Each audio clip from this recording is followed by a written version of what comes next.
Hello, everyone. It is Will and Carter back again. We are one day away from the start of the lock-in tournament, aka preseason, aka I have no idea what's going on, but it should be a lot of fun. We are here today to talk about Golden Guardians and their brand new five-man brand new roster. Oh, yeah. Every piece of Golden Guardians' roster from last year left the organization. And it kind of comes at an interesting time for Golden Guardians because Golden Guardians before this summer had this kind of reputation of always just like every season they do a little better. They started in their introduction as like a 10th place team by far. Then every season they just get a little better and a little better. And this Mhm. past roster actually went even in their seasons. Like this isn't a high bar we're setting, but they went like 9-9 in games. So that was the Mhm. first time that Golden Guardians had never gone negative. And it was like, wow, look at Golden Guardians with this really, really great roster, and now everyone's gone. And as we'll talk about, now there are a lot of very uncertain pieces. So you Yeah. have to kind of wonder, like, is this a rebuilding year at the organization? Yeah, absolutely. And I mean, if it's a rebuilding year, honestly, I'm upset by it, right? Like you had a roster that I think was I never want to say world's competitive with NA, They were interesting. In North but America, at least, they were yeah, very exactly. interesting. Because you look at the fact that basically their roster is 100 Thieves' current roster, but sub in someday instead of Yeah, Hanser. Hanser. And we're considering that as breaking the top three, right? We're considering breaking the trifecta of Team Liquid, Cloud9, and TSM. Like that team is doing it. Effectively, Golden Guardians don't have that anymore. Yeah. They let go of it. So I'm just a little confused why they let go of it. I don't know the specifics to be honest, but it just And feels like they didn't need to build, right? They weren't evil geniuses, they weren't Dignitas. This isn't no, a building year for them. and they had players that like they knew were good players in their league, and they're replacing them with kind of spoiler alert, a lot of new faces in the LCS, Yeah. and a lot of like previously unsuccessful faces in the LCS. So it's like you had players that you knew were good, and you're taking kind of a chance on so many new players this year, and like. And as much as I am for like signing new talent and stuff like that, it's like so there isn't like there aren't too many experienced players on this roster at all, and that just kind of makes me nervous, if that makes sense. Yeah, absolutely. I think we're all for, especially with all the changes recently. I think they're doing a lot of good work trying to bring up like the academy and the collegiate for a better pipeline into pro play, but it just felt like the wrong moment, right? I know Golden Guardians didn't end up going to Worlds last year, but that doesn't mean that team was a bad team. That team was clearly doing quite well together. Actually, They they were clearly almost, getting better over the season. Like, is yeah, that when it kind of got to the tournament, they were starting to play really, really well together, and they just kind of had like so many tough games beforehand that it absolutely. didn't really matter. But they were turning up at the end of last season. Yeah, I don't know. I think 100 Thieves is looking sick. So anyway, Golden Guardians. Yeah, anyways, back Um, to Golden Guardians. And of course, like we mentioned, we reference it so much because this 100 Thieves roster was like the old Golden Guardians roster. Uh, and now they yeah. have five new pieces. And I think one theme we'll see, we can start with talking about Niles, Yep. is how fresh these faces really are to the LCS. The kind of talking about Niles and Iconic in particular. Iconic is who they've signed to Jungle. They were both collegiate players for Maryville University before Yep. this, and they're kind of going right not into academy to the starting positions of the LCS team. And I'm not confused by this decision. I think they took one of the best collegiate teams players. It's just like this is interesting. It's like, are Hmm. these really is this like kind of where you consider the North American talent to be coming from? Not from like the academy system or a player that you've had in academy who's been playing this long, but straight to like kind of like the collegiate level. Like, did you see the talent there? And I'm pretty unfamiliar with these guys gameplay wise, but it's just like it's super interesting. I'll say from Golden Guardians. Yeah, absolutely. I think it's certainly interesting to me at the very least. We talk about people who mesh well together. I think Niles and Iconic coming from the same university is definitely going Oh to help this team a lot. yeah, I from what I've been seeing on Niles, most recent as I can get it, gameplay. Um, it's a lot of carry top laners, which is something that I think we like to see this year. He's got a lot of Camille going, which is nice. He's got some. I know Kale's been nerfed into the ground, but he even has some Kale, so there's some flexibility. He has Akali, Gangplank. So it feels like he's gonna fit well into the meta in top lane, but you're also trying to take a carry top lane player into the LCS straight out of college.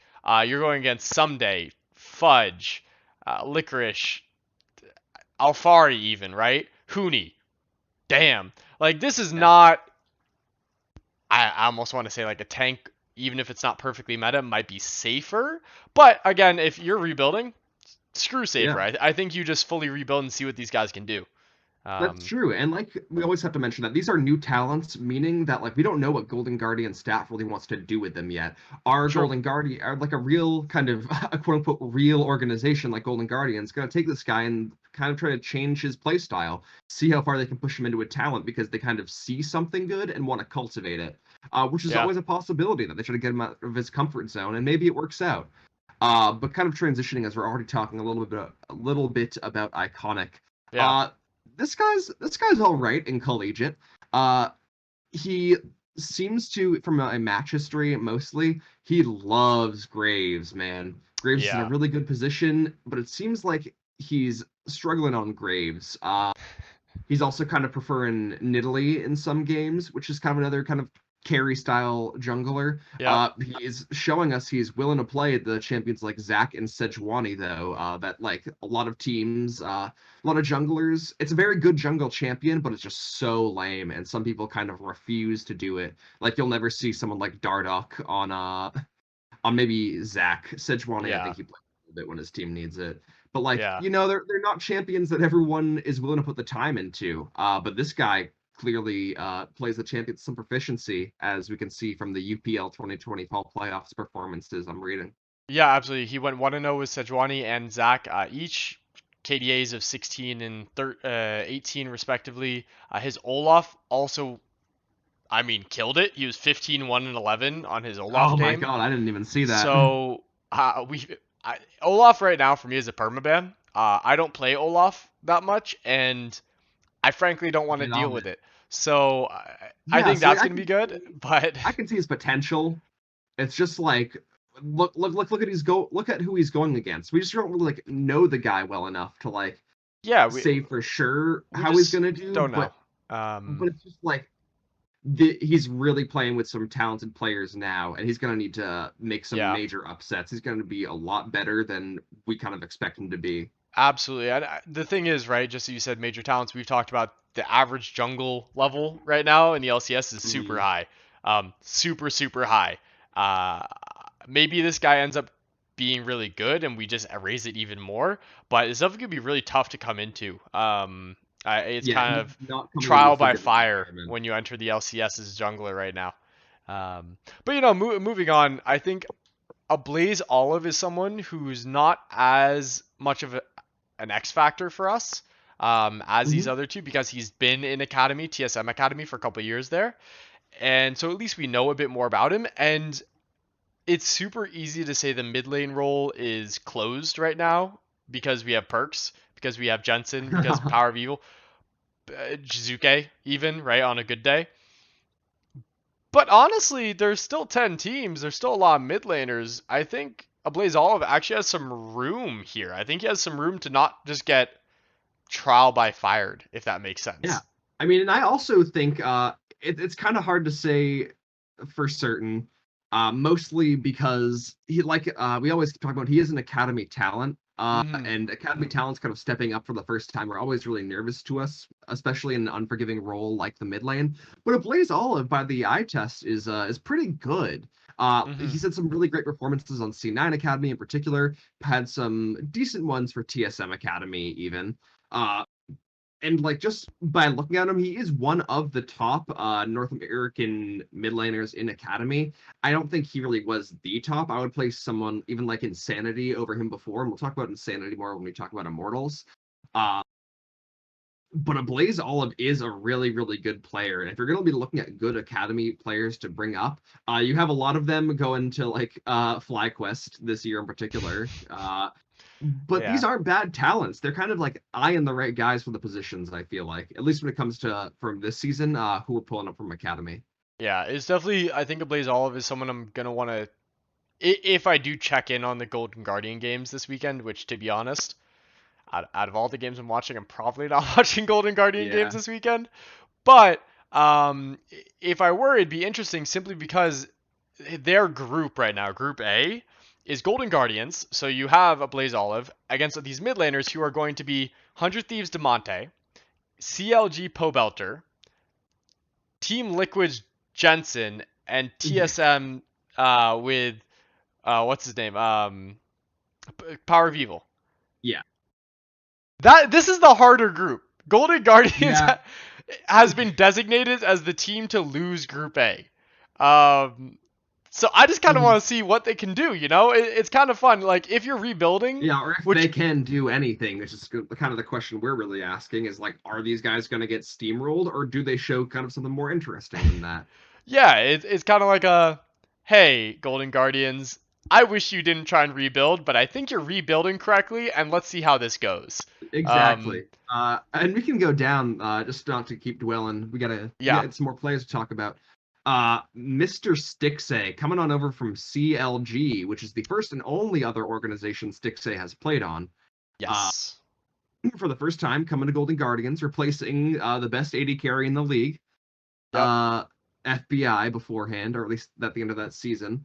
yep, I don't love it. I think kind of I see why he's here. I think like I was saying beforehand, it's tough to have a roster of 5 new rookies and have no experienced player on that roster. mm-hmm, Stixay is kind of experienced. Stixay has been around in CLG for a long time. Granted, the only time he's ever like really succeeded with CLG was on that first 2016 after CLG did a little rebuilding, and mm-hmm, TSM had done a lot of rebuilding at the time, and they were kind of favorites at the very end.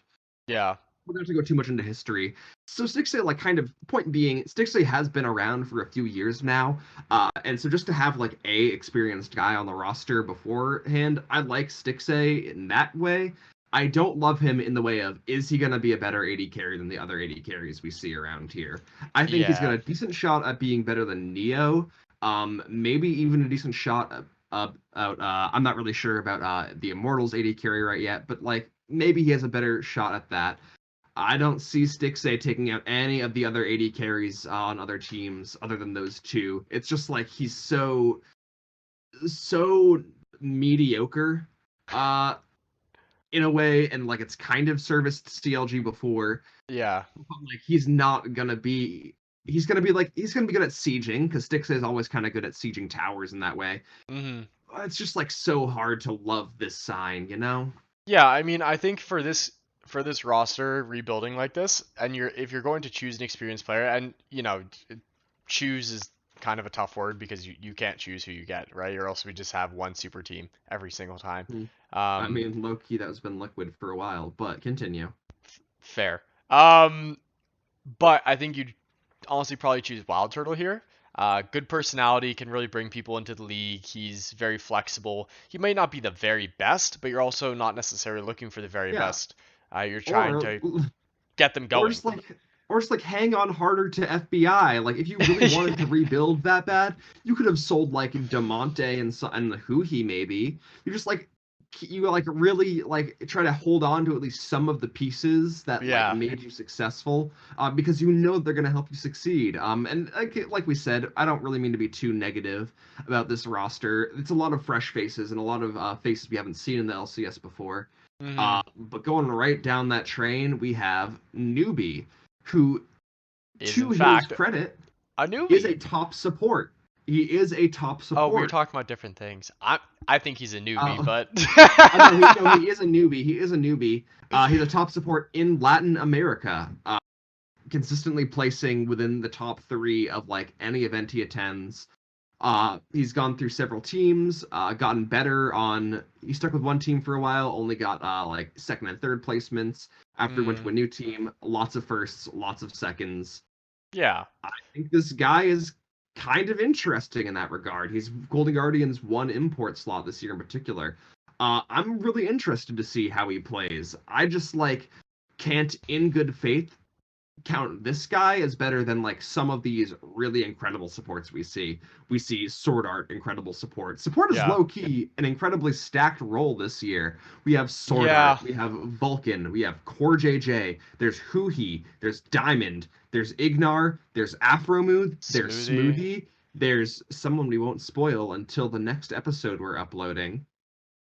Uh but low key, support is crazy right now. Yeah, that's a So good it's point. like how I didn't like even how think does about Newbie that. slot into all this? It Does he support very well? Is he gonna be good enough to warrant like going in a lane with Stixay too? Is Newbie gonna be making enough plays where Stixay can always kind of play passively as he does? Uh mhm. like maybe I just can't I cannot say confidently that that is the case. I can more confidently say that that will not be the case. Yeah, I think I'm just concerned.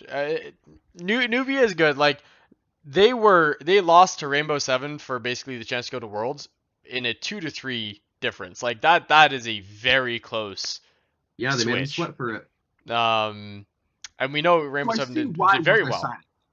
I see like where they're Yeah, like where they're coming from with this. yeah. I'm just like it's Newbie the would be right new to the angle. LCS. It'd be a great import to just really get you going. I think with a new roster. But it just comes back to the fact that we can't expect very much from Golden Guardians. It's a building year. I think they actually did pretty well on a lot of the building, if we're being honest. Yeah, they Um, have some top like new talent. yeah, but I'm just still sad that they are choosing to build when they could have. Yeah. Anyway, Yeah. I think at this point, I mean, we can wrap this up. I think for me, it's Niles actually on my pick here. If you haven't seen this series yet, at the end of this, we've been choosing who our pick would be if we had a fantasy team. You know, all that starting up. Who are we picking here for our own fantasy team? If we had to choose someone from the roster, I'm choosing Niles. Not because I think he's gonna slap people like Someday or Impact or Solo, Licorice, whatever. I think he can be surprising. He's kind of my X factor here.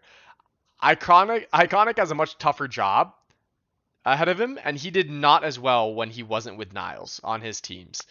Niles objectively did better. Ablaze Olive, I mean, he was in the academy for a couple of years below Bjergsen. I'm sure he's actually gotten quite good, but I think I would have better options for my mid laner in the LCS right now. As you said, support. I don't think newbie needs to be my choice. Support's low key kind of stacked, and Stixay I just don't.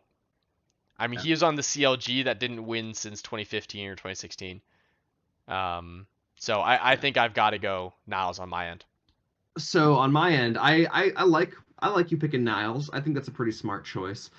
I'm gonna actually go for a Blaze Olive. Like you said, he was never like a number one support mid laner, even in academy. Mm-hmm. And like there are better players in the mid lane to pick. Like we mentioned, kind of that's like the newbie situation. A Yeah, Blaze Olive, there are so many mid laners I would recommend you get before you pick up a Blaze Olive. But if it's got to be one person on the Golden Guardians roster to start making upsets, I think a Blazed Olive has a really good chance of it. Like you said, I don't interesting. think it takes out the kind of trifecta that we've discussed several times of Yeah. Jensen, Power of Evil, perks. But I think he's got a decent shot about taking down Demonte. I think he's got a Mm. chance of taking down Soligo. I think he's got a chance of taking down Jizuke on a bad day. Heck, he's Mm. been playing against Palafox and showing pretty well for some time. I think he has like a chance to upset a lot of these mid laners that are not this trifecta we've discussed at length.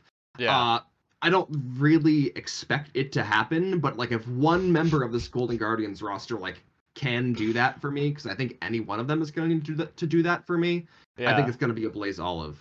Yeah. No, that's fair. All right. Well, I think this has been a pretty good discussion considering that it's just a build year. It is what it is. We'll see what happens. Maybe they do pop off, and that's going to be really exciting. Everyone loves an underdog story. So I hope for our sake that we're completely wrong. They all pop off, and it ends up being a ridiculous year for Golden Guardians. But until tomorrow, we're actually uploading at noon or so tomorrow, simply for the fact that it starts up 6 p.m. tomorrow with 100 Thieves versus TSM. So I'm going to be watching that game. I will not be uploading at night. And frankly, we're trying to finish this before the lock-in starts anyway. Um, Aside from that, hope you have a great night. See you tomorrow, almost Friday, and looking forward to it.